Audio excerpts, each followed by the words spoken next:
Buddies classroom. तो कैसे हैं आप सब? आई होप एकदम बढ़िया होंगे और एंजॉय कर रहे होंगे और थोड़ी थोड़ी पढ़ाई भी कर रहे होंगे। ऐसे पढ़ाई होती नहीं है उनसे, बट क्या करें, एग्जाम्स आ रहे हैं तो पढ़ाई करनी जरूरी है। आप पढ़ते रहिए, हम आपको पढ़ाते रहेंगे। तो आइए आज फिर से एक नया टॉपिक स्टार्ट किया जाए जो कि है टाइप्स ऑफ ऑपरेटिंग सिस्टम। इससे पिछले वीडियो में हमने डिस्कस किया था कि ऑपरेटिंग सिस्टम्स क्या होते हैं, उसके रोल्स क्या होते हैं और सर्विसेज क्या होती हैं। तो ऑपरेटिंग सिस्टम के टाइप्स को समझने के लिए आपको कंसेप्ट का पता होना जरूरी है। तो प्लीज जिसने पिछली वीडियो नहीं देखी है तो प्लीज वो विजिट कर लीजिएगा, लिंक आपको नीचे डिस्क्रिप्शन में मिल जाएगा। तो आइए स्टार्ट करते हैं topic types of operating system. Operating system के टाइप्स को बेसिकली 3 बेसिस पे क्लासिफाई किया हुआ है। जो सबसे पहला हमारे पास आता है वो आता है on the basis of characteristics. Characteristics के बेसिस पे इसको डिवाइड किया हुआ है। इसको फर्दर आगे 4 पार्ट्स में डिवाइड किया हुआ है। नंबर 1 आता है हमारा डिस्ट्रीब्यूटेड ऑपरेटिंग सिस्टम। सेकेंड हमारे पास आता है नेटवर्क ऑपरेटिंग सिस्टम। इन सबको अभी हम डिटेल में अच्छे से डिस्कस करते हैं कि ये सब क्या होते हैं। उसके बाद थर्ड आता है हमारे पास मल्टी प्रोग्रामिंग ऑपरेटिंग सिस्टम। इसके बाद जो 4th नंबर पे आता है वो आता है हमारा बैच ऑपरेटिंग सिस्टम। ये था on the basis of characteristics. Second हमारे पास आता है operating system classify on the basis of techniques जो अभी यूज हुई है ऑपरेटिंग सिस्टम में, on the basis of techniques of operating system. इसको फर्दर बहुत सारे पार्ट्स में क्लासिफाई किया हुआ है। तो देखते हैं सबसे पहले हमारे पास आता है अर्ली ऑपरेटिंग सिस्टम। उसके बाद आता है टाइम शेयरिंग ऑपरेटिंग सिस्टम। उसके बाद आता है हमारे पास मल्टीटास्किंग। इसके बाद आता है हमारा मल्टी प्रोसेसिंग। क्या आ गया? Multi processing. इसके बाद आता है हमारा interactive operating system. Last but not least हमारे पास आता है real time processing operating system. I hope this clears to you. तो ये था हमारा types of operating system classify on the basis of techniques. Last है हमारे पास types of operating system on the basis of number of user, कि operating system को use करने वाले यूजर्स कितने हैं, 1 है, 2 है या बहुत सारे हैं। इसको आगे फर्दर क्लासिफाई किया हुआ है 2 टाइप्स में। नंबर 1 है हमारे पास single user operating system and multi user operating system, कि एक यूजर यूज कर रहा है और बहुत सारे यूजर्स यूज कर रहे हैं। तो ये था टाइप्स ऑफ ऑपरेटिंग सिस्टम। इन सबको अब हम अच्छे से डिटेल में डिस्कस करते हैं कि ये सब क्या होते हैं। तो सबसे पहले स्टार्ट करते हैं types of operating system classify on the basis of characteristics. Types of operating system on the basis of characteristics. Characteristics के बेसिस पे हमने 4 टाइप्स पढ़े थे। सबसे पहले था distributed operating system, network operating system, multi programming operating system and batch operating system. सबसे पहले हमारे पास आता है distributed operating system. It include multiple control processor to serve real time application and multiple classes of users. जो distributed operating system थे इसमें क्या था कि इसमें बहुत सारे सीपीयूज जो है वो यूज किए जाते थे। ठीक है, क्यों यूज किए जाते थे? क्योंकि यहाँ पे जो है मल्टी यूजर्स, बहुत सारे यूजर्स एक साथ काम करते थे, तो रियल टाइम एप्लीकेशन के लिए यूज किए जाते थे। कि बहुत सारे सीपीयू जो है वो इंस्टॉल कर दिए गए अलग अलग यूजर्स के लिए, और अलग अलग यूजर्स जो डिफरेंट जो यूजर हैं वो अलग अलग डेटा अपना प्रोसेस कर रहे हैं अपने अपने सीपीयूज के थ्रू। तो क्या है, ये सर्व कर रहा था रियल टाइम एप्लीकेशन, मतलब जिस टाइम आपने डेटा डाला उसी टाइम डेटा आपको प्रोसेस होके मिल गया। And multiple classes of users, की बहुत सारे यूजर हैं उनके लिए। Each CPU specializes performing, जो हर एक CPU है वो स्पेशलाइज है इन परफॉर्मिंग पर्टिकुलर फंक्शन की। हर CPU, जो भी जितने भी CPU है वो सारे कैपेबल है, स्पेशलाइज है to in performing particular function, की वो हर पर्टिकुलर फंक्शन को आराम से अच्छे से परफॉर्म कर दें। These CPU may be located at same site, but they are connected by data communication lines. ये जो जितने भी सारे CPU हैं, आप उनको एक ही जगह पे इंस्टॉल कर सकते हो, एक ही जगह पे लगा सकते हो। ये जरूरी नहीं है कि जहां पे यूजर बैठा है वहीं पे इन्हें इंस्टॉल किया जाए। आप कोई एक जगह पे भी सारे CPU जो है इंस्टॉल कर सकते हैं और उनको आप कनेक्ट करेंगे डेटा कम्युनिकेशन लाइंस के थ्रू। आई होप ये आपको क्लियर होगा। नेक्स्ट हमारे पास आता है network operating system. It provided environment where the user are aware of multiplicity of machines can access remote resources by either logging into the appropriate remote machine or transforming data from the remote machine to their own machine। तो ये क्या है, जो network operating system है वो अपने users को एक ऐसा एनवायरनमेंट प्रोवाइड करता है जहां पे जो यूजर हैं वो मशीन में लॉग इन लॉग आउट कर सकते हैं। कि अगर मान लो कि एक पर्टिकुलर या एप्रोप्रिएट मशीन में आपको काम करना है, या तो आप उस मशीन में जाके लॉग इन कर लो या फिर डेटा को ट्रांसफर कर लो अपने खुद की मशीन में और वहां पे आप अपना काम कर सकते हो। इसको एक एग्जांपल से समझते हैं कि आप सब इंस्टाग्राम यूज करते होंगे या फिर आपने फेसबुक कभी यूज किया होगा, तो आप वहां पे अपने फोन से लॉग इन कर सकते हो। अपने फोन से लॉग इन करके आप उसको यूज करते हो। सेकेंडली, अगर आपके पास कभी खुद का अपना फोन नहीं है तो आप किसी और के फोन में भी अपनी आईडी लॉगिन करके इंस्टाग्राम यूज करते हो। तो वहां पे भी, यहाँ पे भी यही है कि आप या तो एप्रोप्रिएट रिमोट मशीन में लॉगिन कर लो या फिर जो डेटा है उसको ट्रांसफॉर्म अपने मशीन में कर लो और वहां पे अपना काम करते रहो। नेक्स्ट है हमारे पास मल्टी प्रोग्रामिंग ऑपरेटिंग सिस्टम। इसमें क्या होता है, इसमें एक साथ बहुत सारे प्रोग्राम को एग्जीक्यूट किया जा सकता है। इसकी एक डेफिनेशन है जो कि है, it refers to keeping several program in different sites of main memory at the same time and executing them concurrently.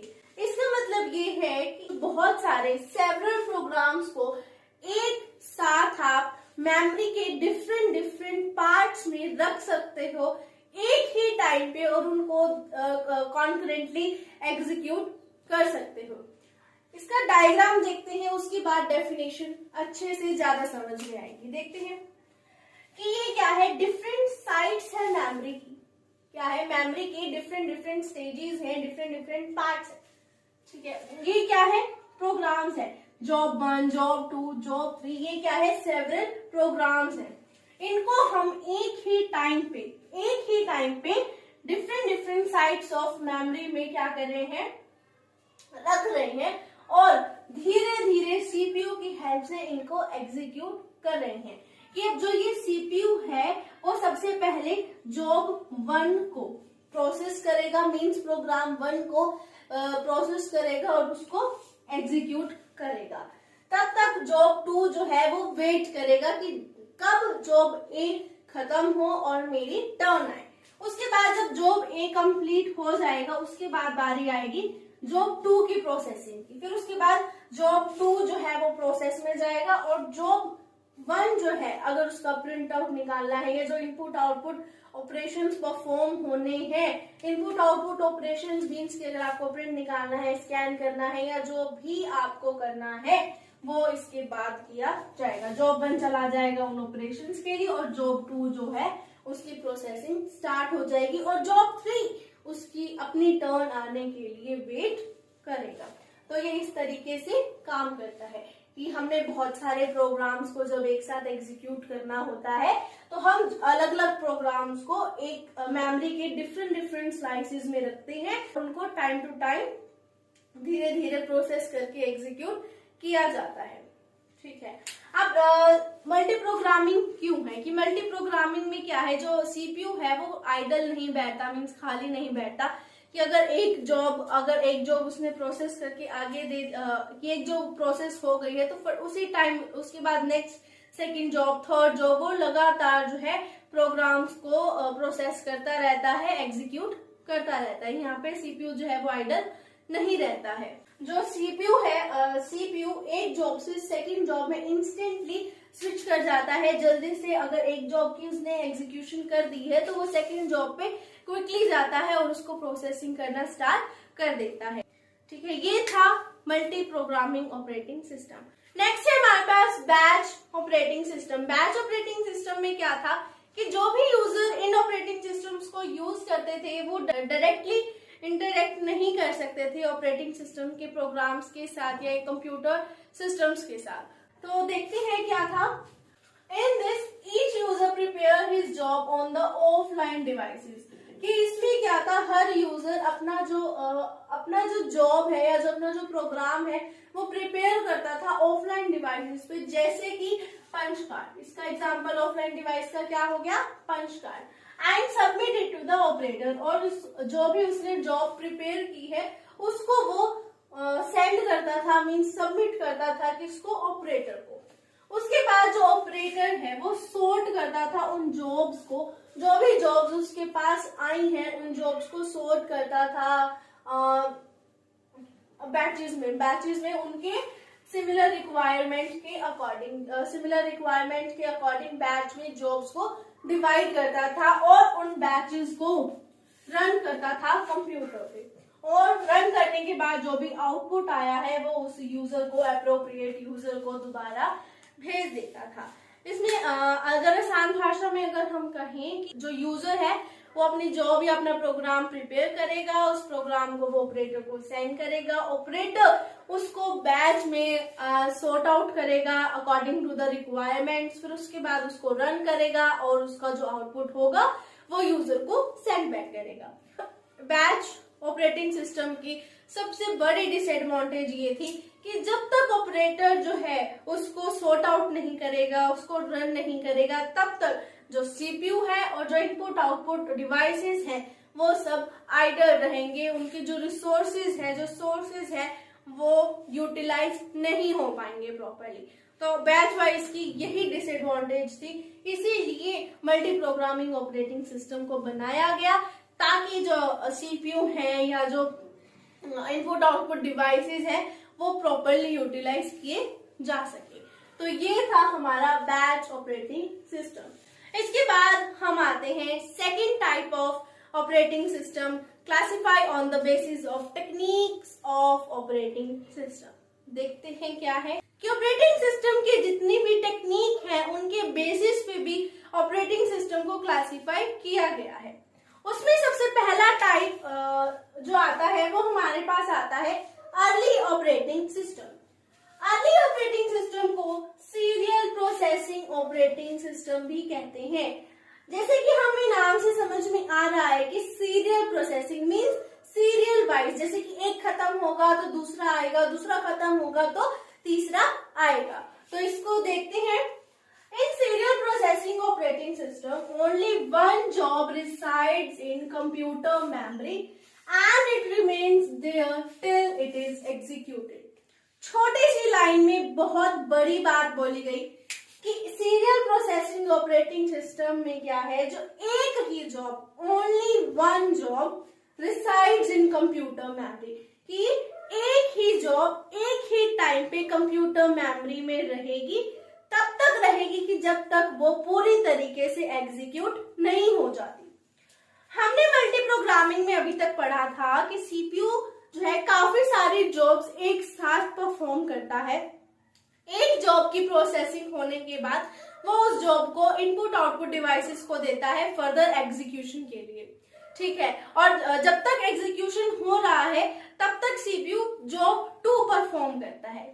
लेकिन इसमें क्या है, सीरियल प्रोसेसिंग ऑपरेटिंग सिस्टम में क्या है कि एक जॉब कंप्यूटर मेमोरी में तब तक रहेगी जब तक वो प्रोसेस हो रही है, और उसके बाद जब तक वो एग्जीक्यूट नहीं हो जाती वो कहाँ रहेगी, कंप्यूटर मेमोरी में।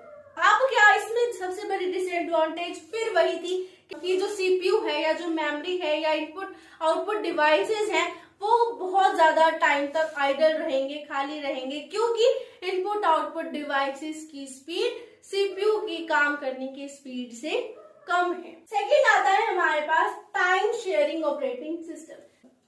टाइम शेयरिंग ऑपरेटिंग सिस्टम क्या है, वो एलोकेट करता है very short period of CPU time 1 by 1 to each user. Time sharing system जो है वो एलोकेट कर देता है सीपीयू का टाइम हर प्रोग्राम को। जैसे कि 7-8 प्रोग्राम है फॉर एग्जाम्पल, तो हर एक प्रोग्राम को क्या है टाइम एलोकेट कर दिया जाएगा कि हाँ ये जॉब 1 जो है वो इतने टाइम तक प्रोसेस की जाएगी, जॉब 2 इतने टाइम तक प्रोसेस की जाएगी। तो थोड़ा थोड़ा टाइम जो है हर एक जॉब को एलोकेट कर दिया जाता है। Beginning from the first user process, जब ये ऑपरेटिंग सिस्टम या सीपीयू जो है उसको प्रोसेस करेगा तो वो स्टार्टिंग से लेकर के beginning from the first user process, starting से फर्स्ट यूजर के प्रोसेस से लेकर लास्ट 1 तक उसको प्रोसेस करेगा, उसकी प्रोसीडिंग करेगा। Then again beginning from the first user process. अब इसमें क्या है कि सबको थोड़ा थोड़ा टाइम एलोकेट कर दिया गया कि हर यूजर का प्रोसेस जो है इतने इतने टाइम तक प्रोसेस किया जाएगा। तो अभी काम कैसे करेगा कि जो सबसे पहले होगा उसको सबसे पहले प्रोसेस किया जाएगा। Beginning from the first user process, first user की प्रोसेस से लेकर के number wise mean serial wise उसको लास्ट 1 प्रोसेस तक प्रोसीडिंग उसकी करेगा। फिर दोबारा से फर्स्ट से शुरू होगा, लास्ट तक जाएगा, फिर फर्स्ट से शुरू होगा, फिर लास्ट तक जाएगा। क्योंकि प्रोग्रामिंग एक बारी में पूरी नहीं होगी, क्योंकि थोड़ा थोड़ा टाइम जो है एलोकेट किया गया है। Short period of time during which a process get attention of CPU known as time slice. The short period of time, वो शॉर्ट पीरियड ऑफ टाइम जो एलोकेट किया गया था जिसमें प्रोसेस को सीपीयू की अटेंशन मिलती है, मीन सीपीयू उस प्रोग्राम पे प्रोसेसिंग करता है, उस शॉर्ट पीरियड ऑफ टाइम को टाइम स्लाइस कहते हैं। इसके अलावा इसको हम टाइम सॉर्ट भी कहते हैं और इसको हम क्वांटम भी कहते हैं। ठीक है, शॉर्ट पीरियड ऑफ टाइम के 3 नेम्स है, time slice, time sort and quantum. जो टाइम शेयरिंग ऑपरेटिंग सिस्टम है इसको हम एक डायग्राम की हेल्प से समझ सकते हैं कि वो क्या कह रहा है कि ये जो है वो सारे प्रोग्राम्स हैं, मीन्स ये यूजर के प्रोग्राम्स हैं, ये मेन मेमोरी है और ये ऑनलाइन स्टोरेज है। क्लियर। अब टाइम शेयरिंग सुपरवाइजर जो मेन मेमोरी में टाइम शेयरिंग सुपरवाइजर है वो हर एक प्रोसेस को शॉर्ट पीरियड ऑफ टाइम देगा ताकि जो सीपीयू है उसको प्रोसेस कर सके। अब क्या है, पहले यूजर 1 को टाइम दिया, 2 को, 3 को, 4 को, मीन्स n तक जो है सीपीयू ने थोड़ा थोड़ा करके टाइम दिया। 1 2 3 n तक गया, फिर n से देन अगेन 1 2 3 4 ऐसे जो है serial wise line by line जो यूजर के प्रोग्राम है उनको प्रोसेस किया और उसके बाद ऑनलाइन स्टोरेज में जाकर उनको सेव कर दिया। उसके बाद इनपुट आउटपुट डिवाइसेस जो है इनको एग्जीक्यूट करेंगे, इनका एग्जीक्यूशन करेंगे। आई होप आपको क्लियर हुआ होगा। अगर एग्जाम में ये क्वेश्चन आते हैं तो आपको इन सबके डायग्राम साथ में बना के आने हैं अगर आपको मार्क्स अच्छे स्कोर करने हैं। क्लियर। नेक्स्ट है multitasking operating system. Multitasking operating systems क्या है देखते हैं। It is a type of operating system that is capable of running more than 1 program at a time. Simple सी बात है कि जब आप एक ही टाइम पे बहुत सारे प्रोग्राम्स को एक साथ रन कर रहे हो तो वो क्या हो जाएगा, मल्टीटास्किंग हो जाएगा। It divide the screen into a series of window. ये क्या करता है, ये जो आपकी स्क्रीन है उसको डिवाइड कर देता है into a series of window. इसको आप ऐसे समझ सकते हो कि आपके फोन में स्प्लिट स्क्रीन का ऑप्शन है कि आप एक साथ 2 काम कर सकते हो, कि आप कॉल पे बात भी कर रहे हो और साथ में आप व्हाट्सएप भी यूज कर रहे हो। तो क्या है, 2 काम आप एक साथ कर रहे हो। ठीक है, तो ये मल्टीटास्किंग का एक एग्जांपल हो सकता है। इसको एक डायग्राम की हेल्प से हम समझते हैं कि ये ऑपरेटिंग सिस्टम है। ऑपरेटिंग सिस्टम में 3 तरीके की एप्लीकेशंस को यूज किया जा रहा है कि एक यूजर है वो 3 एप्लीकेशन एक साथ यूज कर रहा है। तो क्या है, एप्लीकेशन 1, एप्लीकेशन 2 एंड एप्लीकेशन 3। और जो सीपीयू है वो उन सारी एप्लीकेशन को 1 by 1 जो है वो प्रोसेस कर रहा है। एक यूजर जो है वो इन तीनों एप्लीकेशन को एक साथ यूज कर रहा है, इन तीनों पे काम कर रहा है, और जो सीपीयू है वो इन तीनों को ही जो है प्रोसेस कर रहा है। तो ये क्या है? Multitasking operating system. नेक्स्ट है हमारे पास मल्टी प्रोसेसिंग ऑपरेटिंग सिस्टम। जो मल्टी प्रोसेसिंग ऑपरेटिंग सिस्टम है उसको पैरेलल प्रोसेसिंग भी कहा जाता है। देखते हैं, for increasing the speed of processing then we use multi processing. Processing की स्पीड को इंक्रीज करने के लिए multi processing operating system use किए जाते हैं। नॉर्मली क्या होता है, कंप्यूटर सिस्टम में एक ही सीपीयू यूज किया जाता है प्रोसेसिंग के लिए, लेकिन इसमें क्या है, this technique consist of one और मोर सीपीयू। इसमें क्या है, एक या एक से ज्यादा सीपीयू यूज किए जाते हैं, connected to common peripherals. Instruction from different programs may either be processed by different CPUs or one. अब अलग अलग प्रोग्राम से अगर अलग अलग इंस्ट्रक्शंस आ रही हैं, या तो वो एक सीपीयू परफॉर्म करता है या वो अलग अलग सीपीयू आपस में बांट के परफॉर्म कर लेते हैं। इसको हम एक डायग्राम से समझ सकते हैं कि ये हमारी मेन मेमोरी है, ठीक है। जो भी हम इंस्ट्रक्शंस देते हैं या जो भी हम प्रोग्राम्स एग्जीक्यूट करना चाहते हैं वो मेन मेमोरी में जाते हैं। मेन मेमोरी से सीपीयू 1 को गए या सीपीयू 2 को गए, या तो पूरा का पूरा सीपीयू 1 को दे दिया गया प्रोग्राम कि इसे प्रोसेसिंग करना। जो भी हम इंस्ट्रक्शंस देते हैं या जो भी हम प्रोग्राम एग्जीक्यूट करना चाहते हैं वो सबसे पहले मेन मेमोरी में आते हैं। उसके बाद मेन मेमोरी से या तो आधा प्रोग्राम सीपीयू 1 प्रोसेस करेगा और बचा हुआ आधा सीपीयू 2 करेगा। एक सिचुएशन तो है ही। दूसरी सिचुएशन में क्या है कि जो मेन मेमोरी में जो भी इंस्ट्रक्शन आएगी वो पूरी की पूरी सीपीयू 1 करेगी, और जब दूसरी इंस्ट्रक्शन आएगी वो सीपीयू 2 परफॉर्म करेगा। क्लियर? तो क्या है, मेन मेमोरी से सीपीयू 1 में इंस्ट्रक्शंस गई, वहां से इनपुट आउटपुट प्रोसेस हुआ और इनपुट आउटपुट यूनिट्स। और इधर कि मेन मेमोरी से इंस्ट्रक्शन गई सीपीयू 2 में, इनपुट आउटपुट प्रोसेस और input output unit. I hope this clears to you कि मल्टी प्रोसेसिंग क्या होता है। जब 2 या 2 से ज्यादा सीपीयू को इंस्टॉल कर देते हो ताकि आप अपनी प्रोसेसिंग की स्पीड बढ़ा सको, तो आप मल्टी प्रोसेसिंग ऑपरेटिंग सिस्टम को इंस्टॉल कराते हो। बेसिकली ये लार्ज कंपनीज द्वारा इंस्टॉल किया जाता है क्योंकि वहां पे ज्यादा काम किया जाता है। तो ये था multi processing operating system. Next है हमारे पास interactive operating system. Interactive operating system को ऑनलाइन ऑपरेटिंग सिस्टम भी कहते हैं। This provide online communication between the user and the system. जो इंटरएक्टिव ऑपरेटिंग सिस्टम है वो प्रोवाइड करते हैं online communication between the user and the system. System और यूजर के बीच में कम्युनिकेशन प्रोवाइड करते हैं। The user give instruction to the operating system और to a program directly and receive an immediate response. कि जो यूजर है वो इंस्ट्रक्शंस देता है ऑपरेटिंग सिस्टम को और या फिर किसी प्रोग्राम को डायरेक्टली किसी प्रोग्राम को या फिर ऑपरेटिंग सिस्टम को इंस्ट्रक्शन देता है और रिसीव करता है। क्या करता है? रिसीव करता है एंड इमीडिएट रिस्पॉन्स। कि आपने इंस्ट्रक्शंस दी ऑपरेटिंग सिस्टम को डायरेक्टली और आपको एक रिस्पॉन्स मिल गया। आप इंस्ट्रक्शंस जो है वो कीबोर्ड की हेल्प से दे सकते हैं और आपको जो रिस्पॉन्स मिलेगा वो मॉनिटर पर मिलेगा।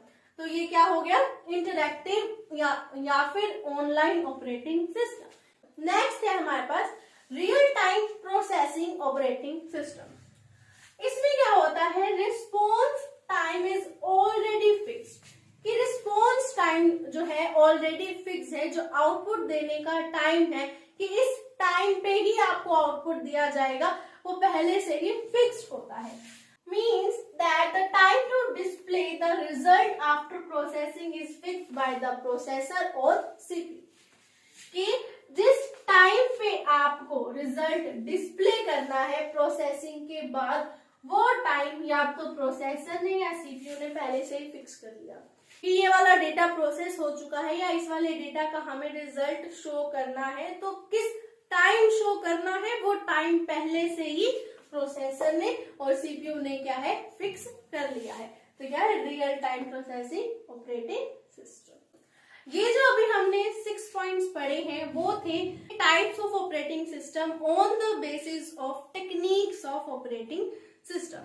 नेक्स्ट है हमारे पास type of operating system classify on the basis of number of users. Number of users के बेसिस पे ऑपरेटिंग सिस्टम को क्लासिफाई किया हुआ है कि दो तरह के यूजर्स होते हैं, single user and multi user.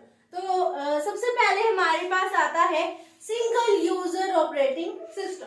Single user operating system is a type of operating system that is developed and intended for use on a computer machine that will only have a single user at a given time।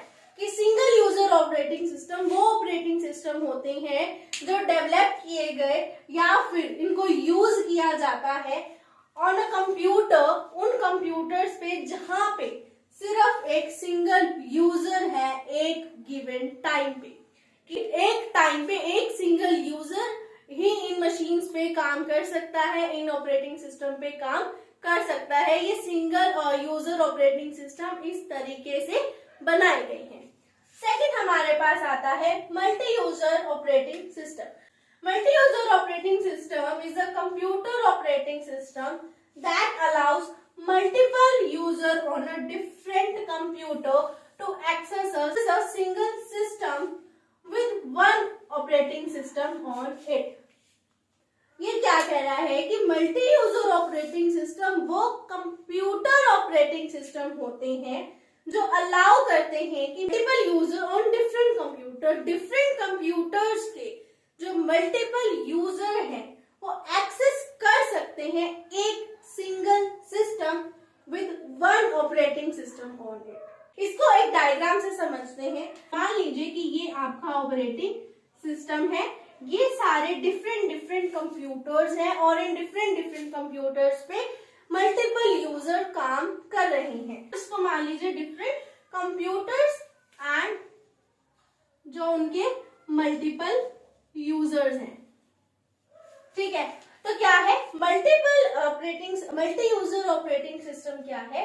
It allows multiple user of different computer to access with one operating system. कि ये जो है data को access कर सकते हैं single operating system की help से। आई होप क्लियर हो रहा होगा कि जो बहुत सारे जो यूजर्स हैं वो एक ही ऑपरेटिंग सिस्टम से काम कर सकते हैं। तो सिंगल यूजर ऑपरेटिंग सिस्टम में क्या था कि एक यूजर एक टाइम पे यूज कर सकता है। मल्टी यूजर ऑपरेटिंग सिस्टम क्या है कि बहुत सारे मल्टीपल यूजर्स एक साथ जो है एक ऑपरेटिंग सिस्टम को यूज कर सकते हैं। क्लियर? तो आई होप आपको ये क्लियर होगा कि types of operating system on the basis of number of users. तो इसी के साथ आज का हमारा टॉपिक खत्म होता है टाइप्स ऑफ ऑपरेटिंग सिस्टम। तो आज हमने डिस्कस किया कि ऑपरेटिंग सिस्टम को 3 बेसिस पे क्लासिफाई किया हुआ है, on the basis of characteristics, on the basis of techniques and on the basis of number of users. तो उनको हमने अच्छे से आज डिटेल में डिस्कस किया। तो आई होप आपको आज की वीडियो पसंद आई होगी और जिसने अभी तक पिछली वीडियोस नहीं देखी हैं तो प्लीज विजिट कर लीजिएगा, लिंक आपको नीचे डिस्क्रिप्शन में मिल जाएगा। तो please like, comment, share and subscribe and press the bell icon. मिलते हैं नेक्स्ट वीडियो में, तब तक के लिए बाय बाय, टेक केयर।